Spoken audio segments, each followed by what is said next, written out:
everyone, welcome to my channel. I hope you all are doing good. सुबह सुबह सीधा video start हो रहा है किचन से। स्कूल्स रीओपन हो गया ना, तो किचन में आके सीधा लंच बॉक्स बना रही हूँ। कोई भी राइस आइटम लंच बॉक्स के लिए मुझे पैक करना होता है तो मैं रात को ही बना लेती हूँ, क्योंकि ठंडी राइस से फ्राइड राइस बोलो या मैक्सिकन राइस अच्छा बनता है। मैक्सिकन राइस तो दो प्रोसेस में बनता है, एक है वन पॉट मील बना सकते हो, मैं दूसरा स्टाइल से बना रही हूँ फ्राइड राइस स्टाइल में। वेजीज तो मैंने वीकेंड में ही जैसे 3 टाइप के बेल पेपर्स और कैरेट चॉप करके फ्रीज़ कर लिया था। It comes really handy. Fried rice बनाना हो या ऑमलेट बनाना हो, ऐसी कुछ सब्जियां काट के रेडी होना फ्रीज़र में तो फटाफट बन जाती है, स्पेशली व्हेन इन रश। मैं कुकिंग ऑलिव ऑयल में बना रही हूँ।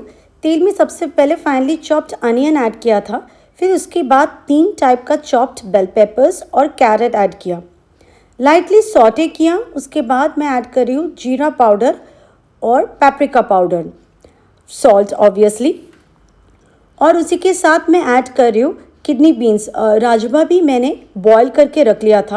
राजमा अगर बॉयल फ्रिज में हो तो इससे आप जैसे मैक्सिकन राइस में ऐड कर रही हूँ, टिक्कीज़ बना के आप सैंडविच रैप की ऐसे ही खा सकते हो।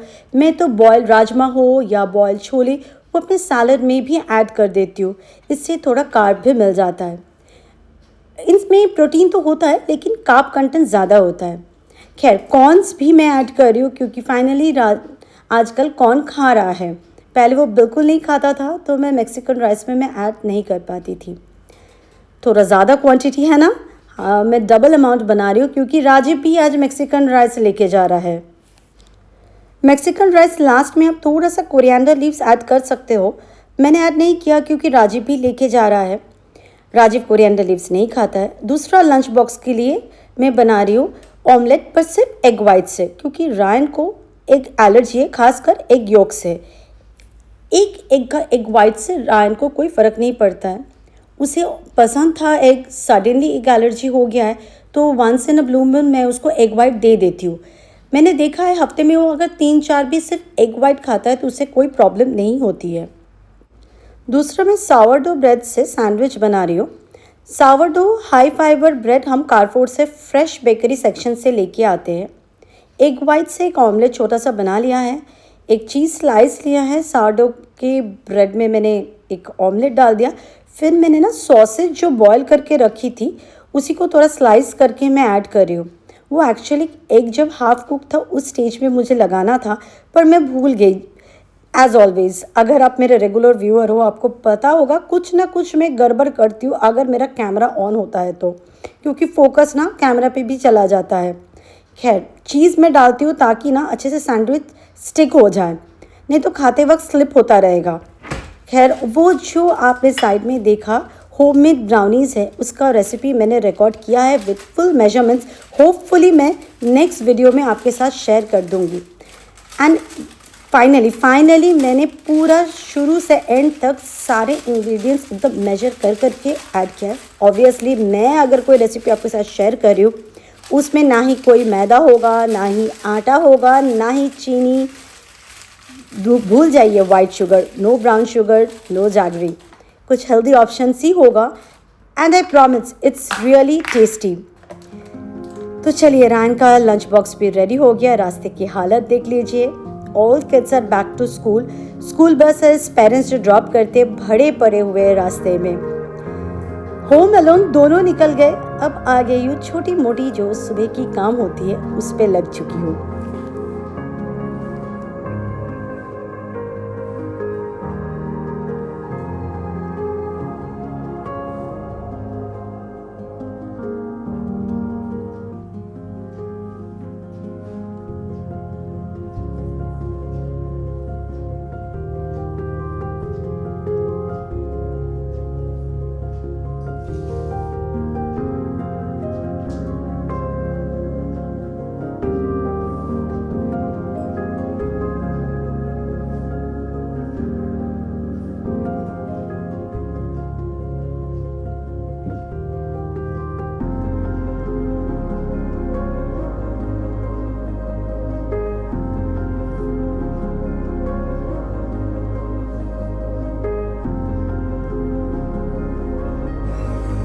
बड़े साइज़ का ब्रोकली मैंने लिया था। एक्चुअली हम लोग इस बार कुछ ग्रॉसरी ऑनलाइन मंगवा लिए थे, तो थोड़े बड़े साइज़ का देखे गए थे, but it was very fresh. Broccoli part of मेरी मील प्रेप थी, तो मैंने स्टीम कर ली थी, पर ना स्टीम ब्रोकली खा खा के थोड़े से पक गया है, तो मैंने थोड़ा सा आज 2 पोर्शंस में लिया है, क्योंकि एक में सिर्फ मैं अपने लिए बना रही हूँ, राजीव को खाना है तो वो खा सकता है। मैं इसमें एक्चुअली होल एग ऐड करूँगी। होल एग मैं ऐड करूँगी तो रायन नहीं खा पाएगा, क्योंकि रायन को एग से mild allergy, mainly egg yolk से। जैसे कि आपने रायन का लंच बॉक्स में भी देखा होगा, मैंने एग वाइट दिया उसको। एग वाइट मतलब एक एग का एग वाइट से उसे कुछ फ़र्क नहीं पड़ता है, दैट्स फाइन। बट इसमें मैं होल एग ऐड करूँगी तो वो खा नहीं पाएगा। तो रायन के लिए मैं इसमें ऐड करूँगी पनीर। रायन को ऐसे ही पनीर नहीं पसंद है, पर इस पकौड़ा टाइप फॉर्म में ना कोई भी सब्जी दे दो, कुछ भी ऐड कर दो, he loves it, he enjoys it, तो मैं वही बनाऊँगी। बट ये जो दोनों रेसिपीज़ के लिए ना स्टीम ब्रोकली की कोई ज़रूरत नहीं है। आप फ्रेश ब्रोकली को भी फाइनली चॉपर में चॉप करके बना सकते हो, पर मैंने स्टीम कर लिया था कि मैं स्टीम करने के बाद ना 2-3 मिनट के लिए मैं एयर फ्राई करके वैसे ही खा लेती थी मैं। पर अभी थोड़ा सा बोर हो गया, और रायन का आफ्टर स्कूल स्नैक्स में मैंने बहुत दिमाग लगाया कि मैं उससे क्या दूँ, तो मुझे लगा मैं आज मेरे पास ब्रोकली भी है, तो मैं इससे पकौड़ा बना देती हूँ। पता नहीं मैं पकौड़ा तो बोल रही थी, पर एक्चुअली तो पकौड़ा नहीं, मेरे दिमाग में तो था मैं टिक्कीज़ ही बना रही हूँ, पर पता नहीं पकौड़ा क्यों बोल रही थी। चाय नहीं पी थी ना, तो दिमाग और ज़ुबान दोनों साथ ही नहीं दे रही थी।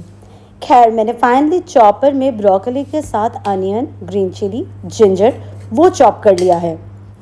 फिर मैंने सॉल्ट ऐड किया और थोड़ा सा गार्लिक पाउडर ऐड कर रही हूँ।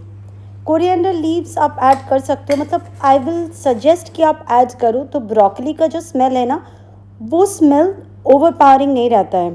पर मेरे पास था नहीं, और अगर राजीव खाएगा तो coriander leaves will be a hindrance, तो मैंने कसूरी मेथी ऐड किया है।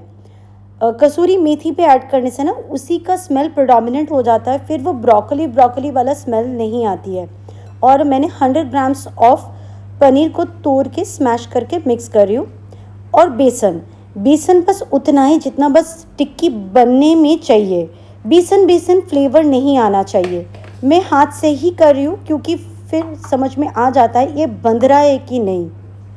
पनीर है तो इजीली बाइंड वो हो ही जाता है। और पनीर की जगह मैं एक बैच एग से बना रही हूँ, क्योंकि पनीर में प्रोटीन तो है, पर उसमें ना थोड़ा सा फैट भी होता है, तो कैलोरी हाई हो जाती है, और मैं आजकल कैलोरी काउंट करके खा रही हूँ। और ये पनीर वाला जो बैच है एयर फ्रायर में, मैंने पहले तो 180 डिग्रीज़ में 8 मिनट्स के लिए डाला था, फिर मैंने 200 डिग्रीज़ पे 4 मिनट के लिए एयर फ्राई किया था। बीच में मैंने निकाल के थोड़ा सा ऑयल ब्रश कर दिया था, ताकि ऊपर से ना वो कुरकुरी से एक टेक्सचर बन जाए। मैंने वही जो पनीर के साथ सेम इंग्रेडिएंट्स वही मैंने मिक्स किया था, सिर्फ पनीर की जगह एग ऐड करूँगी।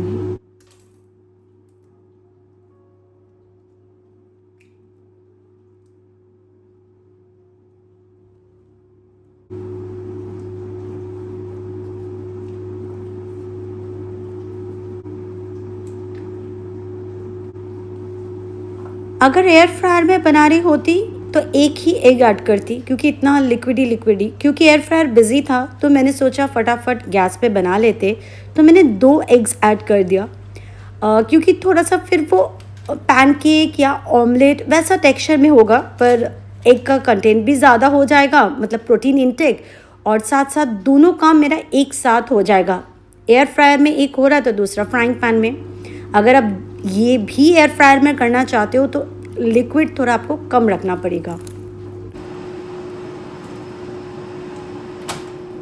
एयर फ्रायर में वो ब्रोकली पनीर बन रहा था, और ये वाला फ्राइंग पैन तो रायन के टिफ़िन बॉक्स के लिए तो यूज़ किया ही था ना एग बनाने के लिए, तो मैं अब इसी में बस वेरी वेल ग्रीस, तो मैंने अभी तक तो ऑयल ऐड नहीं किया है।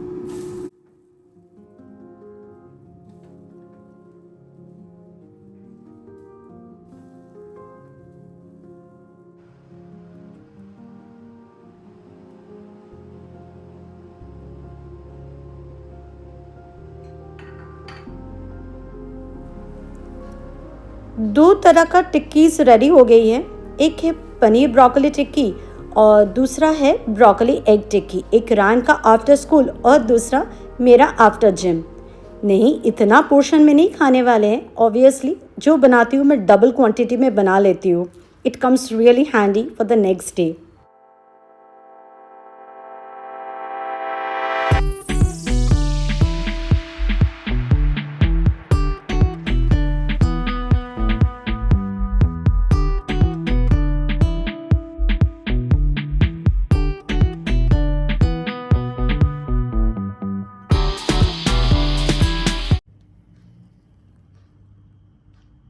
लॉन्ग वीकेंड आ रही है तो मैं थोड़ा सा आइसक्रीम मिल प्रेप करके रख रही हूँ। ऐसे भी मैं आइसक्रीम मिल प्रेप करके रखती हूँ कि कभी कुछ मीठा खाने का क्रेविंग हो तो निकालो, घर पे खा लो, और सारे क्लीन इंग्रेडिएंट्स ही होते हैं। और मैं एक टाइम था पूरी तरह से ना आइसक्रीम के एडिक्ट बन चुकी थी और उससे मैं निकलना चाहती थी, फिर भी नहीं हो रहा था। वन थिंग इज, आपके पास वो ऐप होता है जो 15 मिनट में आपको डिलीवर कर देता, तो बस रायन को खाना होता था। खासकर ये स्टार्ट हुआ था जैन फेब में। रायन का बोर्ड एग्जाम से पहले उसको कुछ चाहिए होता था ताकि वो मन लगा के पढ़ सके, वो मंगवाता था, साथ साथ मैं खाती थी। पर जब से मैंने निंजा लिया है घर पे, अभी तक खरीद के हम लोगों ने आइसक्रीम खाया ही नहीं। रायन ने खाया भी होगा तो जब दोस्तों के साथ, बस घर पे मंगवा के या हमारे साथ बाहर जाके कभी भी खरीद के नहीं खाया है। मैं जब फर्स्ट टाइम बनाई थी मैंने सिर्फ आमंड मिल्क से बनाया था, क्योंकि तब मेरे पास घर में, जिस दिन मैंने आइसक्रीम मेकर लेके आई थी, आमंड मिल्क मेरे घर में यूजुअली हमेशा ही होता है, तो मेरे पास प्रोटीन मिल्क नहीं था, तो मैंने आमंड मिल्क से बनाया था। खाने में अच्छा था। उसमें ना कैसा टेस्ट बताऊँ मैं आपको, वेंडीज का अगर आपने फ्रॉस्टी खाया ना, बिल्कुल वैसा, थोड़ा सा आइसी वाला, आइसी था। पर प्रोटीन मिल्क से, अगर आप सिर्फ प्रोटीन मिल्क से बनाते हो, वो एकदम स्मूथ क्रीमी सा होता है, लेकिन उसका कैलोरी थोड़ा ज़्यादा होता है। तो मैं इतने टाइम से, इतने महीने से एक कॉम्बिनेशन पे आ गई थी, प्रोटीन मिल्क और फिलर 50-50। 250 ml मैं प्रोटीन मिल्क डालती थी, बाकी 250 ml ऑफ आमंड मिल्क। इसी से मेरा बेस बनता था, सिर्फ डिफरेंट फ्लेवर्स बना रही थी। इस बार मैंने सोचा थोड़ा सा कॉम्बिनेशन चेंज करेंगे, मुझे ओट मिल्क से बना के देखना है। अब ये कि ओट मिल्क कैलोरी वाइज हमारा जो लो फैट नॉर्मल मिल्क होता है ऑलमोस्ट सेम होता है, लेकिन ओट मिल्क का क्या है, हाई इन कार्ब। अब मुझे कार्ब ज़्यादा, मतलब हाई नहीं रखना, थोड़ा कम रखना है, तो उसके लिए मैं कॉम्बिनेशन, टेस्ट भी अच्छा होना चाहिए, तो मैं थोड़ा 2-3 तरह का बना के देखने वाली हूँ। जैसे इस बार इसीलिए मैंने 1 लीटर का प्रोटीन मिल्क नहीं मंगवाई हूँ, मैं नॉर्मल 400 ml वाला छोटा सा मंगवाई। मैं मरमम ब्रांड का यूजुअली यूज़ करती हूँ, पर इस बार मैंने छोटा अलमराई का लेके आई हूँ, क्योंकि मैं कॉम्बिनेशन बनाऊँगी प्रोटीन मिल्क के साथ एक ओट मिल्क, एक ओट के साथ आमंड, एक सिर्फ ओट मिल्क। ओट मिल्क से के साथ मैं आमंड मिक्स कर रही हूँ। अगर बाई चांस वो टेस्ट अच्छा निकल जाता है तो कार्ब, तो कैलोरी भी थोड़ा कम तो रहेगा ही, ऑन टॉप ऑफ दैट उसकी कार्ब कंटेंट भी थोड़ा कम रहेगा। दैट्स इट, बस थोड़ा सा प्ले अराउंड करना चाहती हूँ मैं इसके साथ, ओट मिल्क के साथ कैसा होता है। मैं ओट मिल्क से ट्राई कर रही थी क्योंकि मुझे थोड़ा सा और क्रीमी टेक्सचर किस में आता है वो एक्सपेरिमेंट करना था। एक मैं प्रोटीन और आमंड मिल्क का बना के रख रही हूँ, क्योंकि वो टेस्ट रायन को पसंद है, हमें भी पसंद है। बाई चांस बाकी टेस्ट उतना अच्छा नहीं आता, मैं तो ख़त्म कर दूँगी, क्योंकि मैं और राजीव खाना कभी भी वेस्ट नहीं करते, और जो भी बना रहे काफ़ी हेल्दी है। इट्स नॉट बैड कि खाने में थोड़ा टेस्ट कम होगा, ख़राब तो नहीं होने वाला है। अगर रायन बच्चा टीनेजर है, अच्छा नहीं लगेगा तो बोल नॉट डोंट वांट, तो एक टब में जो यूजुअल हमारा बनता है मैं वैसे ही बना के रखूँगी, और वो भी चॉकलेट ही बनाऊँगी, क्योंकि रायन को सबसे ज़्यादा चॉकलेट ही शायद पसंद है उसको। 4 कॉम्बिनेशन ऑफ मिल्क से बनाई थी। जो पाइन सिर्फ ओट मिल्क से था वो केसर फ्लेवर था। जब तक वॉइस ओवर कर रही हूँ टेस्ट कर चुकी थी, रिव्यू दे देती हूँ फटाफट। It was good but not that creamy जो हम लोग एक्सपेक्ट कर रहे थे। So in future I am sure मैं सिर्फ ओट मिल्क से नहीं बनाऊँगी। चॉकलेट में ये वाला डब्बा देख के मत सोचिए ये वाला ब्रांड है, ये वाला ब्रांड नहीं, ये इसका टेस्ट बहुत अच्छा था डबल चॉकलेट का। इसके डब्बे में मैंने रूल 1 का प्रोटीन पाउडर भर के रखा है, क्योंकि मुझे लाइफ फार्मेसी से बोला गया था रूल 1 का टेस्ट बहुत अच्छा है, ये है। और मुझे इतना बड़ा ऑलमोस्ट 4-5 किलो का बैग था, वो आटे का बोरी आता ना वैसा वाला, तो बहुत अच्छा है बोल के। और मैंने ऑनलाइन भी रिव्यू देखा तो हाँ ठीक ही था, बहुत हॉरिबल टेस्ट था। मतलब थैंक गॉड ये आइसक्रीम मेकर आया है, इसीलिए जल्दी जल्दी ख़त्म हो पा रहा है, पर बिल्कुल भी चॉकलेटी नहीं है।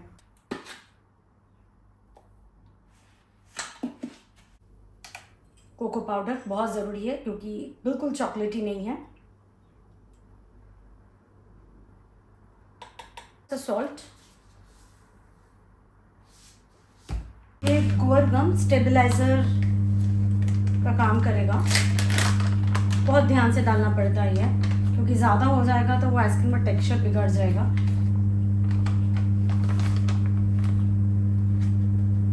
1/4 टीस्पून। अगर आप कोकोनट मिल्क से बनाते हो या हैवी क्रीम या होल फैट मिल्क, उसमें तो बहुत अच्छा बनने वाला है। आप एक्चुअली आइसक्रीम में आप जितना फैट ज़्यादा होगा ना आपका लिक्विड में, आपका आइसक्रीम उतना क्रीमी बनेगा। पर मैं थोड़ा सा लो कैलोरी, लो इन फैट, जितना हो सके मैं वैसा बना रही हूँ, इसीलिए घर पे बना रही हूँ ना, नहीं तो बाहर से खरीद के खा लेती। मैंने तो पोस्ट-इट लगाया, वो प्रिंट आउट वाला स्टिकर्स बनाते हैं ना, वो होता तो कितना क्यूट लगता।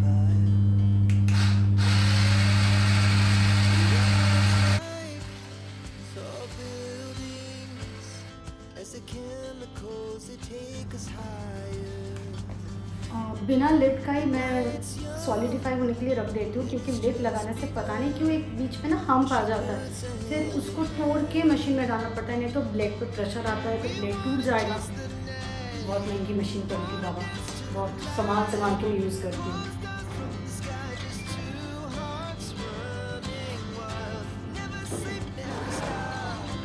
सच कहूँ ओट्स मिल्क के साथ जो आमंड मिल्क का कॉम्बिनेशन है ना, मैं उसके लिए सबसे ज़्यादा एक्साइटेड हूँ।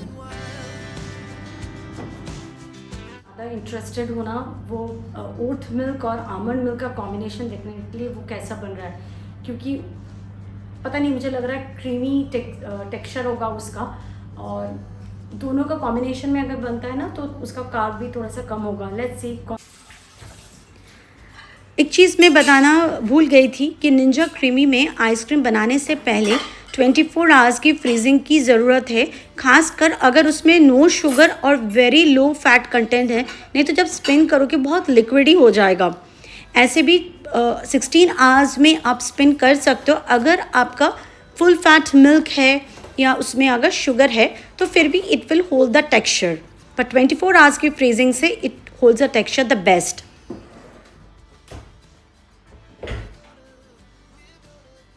और इसी के साथ आज रात का मेरा किचन का काम यहीं पे ख़त्म होता है। डिशवॉशर फुल्ली लोडेड हो मैं तभी रन करती हूँ, otherwise it would be waste of water, electricity and dishwashing tablet.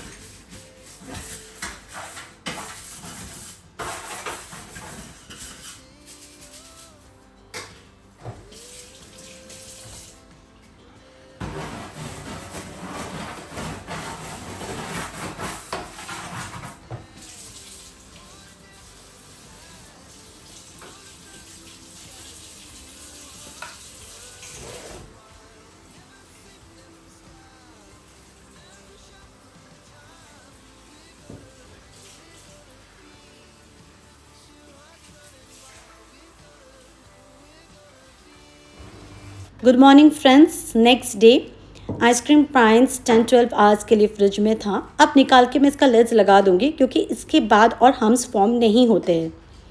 और वीडियो को एंड करने से पहले I promise you next video में आपको होममेड नो आटा, मैदा, नो शुगर, नो गुड़ वाला ब्राउनी रेसिपी मिल जाएगी। तो चलिए मिलती हूँ आपसे एक नए व्लॉग में। Till then take care, bye bye.